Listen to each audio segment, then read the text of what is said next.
স্বামীর অকাল মৃত্যুতে শোকে মুহ্যমান হয়ে আত্মঘাতী হলেন বধূ। শনিবার বিকেলে ঘটনাটি ঘটছে গোসাবা ব্লকের পাঠানখালী পঞ্চায়েতের চন্দ্রীপুর গ্রামে। মৃত বধূর নাম পাপিয়া ঘোষ দাস, বয়স 22। গোসাবা থানার পুলিশ মৃত বধূর দেহ উদ্ধার করে রবিবার ময়নাতদন্তে পাঠিয়েছে, ঘটনার তদন্ত শুরু করেছে। অন্যদিকে স্বামী বিহনের স্ত্রীর আত্মহত্যা ঘিরে চন্ডীপুর গ্রামে নেমে এসেছে শোকের ছায়া।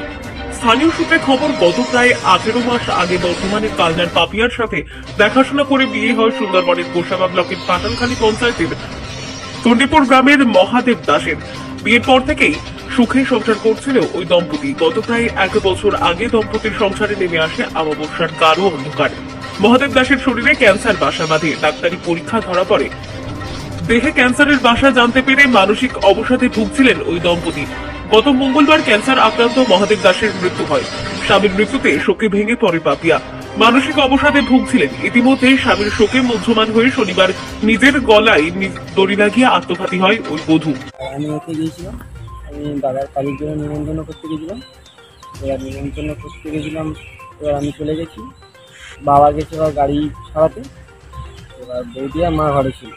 এবার মাকে বৌদি বলছে যে, মা ভাই তো নিমন্ত্রণ করতে গেছি, একটু ছোলা আর ভিজানো খাবে আর আলুটা জলটা নিয়ে এসো, তুমি তো রান্না করবে। এবার মা আবার কলে জল আনতে পাঠিয়ে দিয়েছে মাকে। এবার মা চলে গেছে, বাড়ি এসে এবার মা আবার জল আনতে গেছে। এবার আমাদের বাড়ি থেকে একটু কলটা দূরে, এবার জল ফল নিয়ে এসে বাজার ঘাট করেছে। এসে দেখে না এবার এরকম ঝুলছে, এবার গ্রিল খুলে দেখে না এরকম ঝুলছে, দেখে আর মা হইয়া পড়ে গেছে। এবার পাশের বাড়ির লোককে বেরিয়ে ডাকবে, তা মা পড়ে গেছে, সত্যিই মারা গেছে।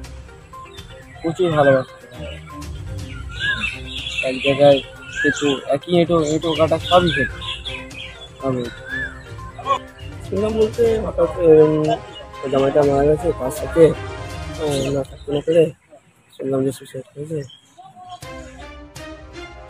বর্তমান কম্পিউটার এআই যুগে আপনার ব্যবসাকে সবার ঘরে ঘরে পৌঁছে দিতে নিজের ব্যবসার জন্য বিজ্ঞাপনের রেকর্ডিং ও ভিডিও বানান আর আপনার ব্যবসার উন্নতি করুন। 9733894015